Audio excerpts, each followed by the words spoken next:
Always wondered if it is possible to use the Astroscan on a kind of a stand.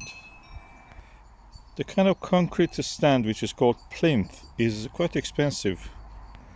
So when I got this water bottle stand for my Dobsonian 10-inch telescope, I thought I would give it a go with this. And I need a short chair for this, so it goes a little bit lower than usual. So let's see how it is.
Yeah, it's quite possible to work.